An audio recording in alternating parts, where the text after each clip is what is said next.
राहुल बचपन से ही सेना की वर्दी देखकर रोमांचित हो जाता था। जब भी किसी फौजी को सड़क पर चलता देखता, उसकी आंखें चमक उठतीं।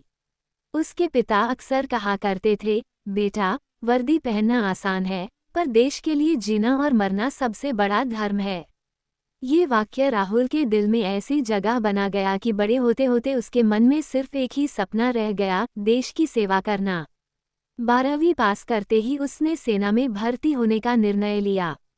मेडिकल, लिखित परीक्षा और कठिन शारीरिक परीक्षण, हर एक चरण किसी परीक्षा से कम नहीं था। कई बार उसके पैर जवाब दे देते, सांसें रुक रुक कर चलती, मगर वो खुद से यही कहता, अगर मैं हार गया तो मेरा सपना भी मर जाएगा। आखिरकार एक दिन उसे कॉल लेटर मिला, वो भारतीय सेना का हिस्सा बनने वाला था।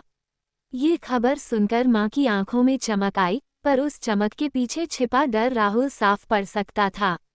ट्रेनिंग का पहला ही दिन राहुल के जीवन की सबसे कठिन सुबह थी।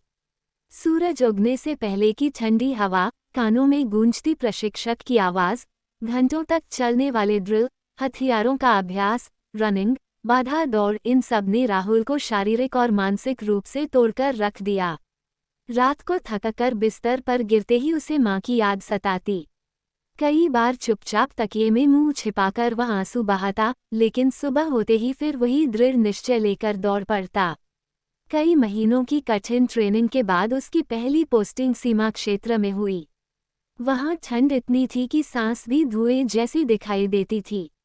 पहाड़ों के बीच एक छोटा सा चौकीघर, जहां हर पल खतरा मंडराता था, वही राहुल का नया घर बन गया। परिवार, त्योहार, गर्म खाना, सब पीछे छूट चुका था। बस देश की रक्षा का कर्तव्य और हाथ में थमी राइफल ही उसका साथी थी। उसी चौकी पर उसे एक सच्चा दोस्त मिला, आकाश।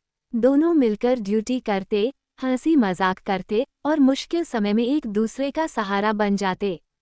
पर एक रात वह दोस्ती हमेशा के लिए अधूरी हो गई। अचानक गोलियों की गूंज उठी। दुश्मनों ने हमला कर दिया था। राहुल और उसकी टुकड़ी ने बिना जान की परवाह किए मोर्चा संभाला।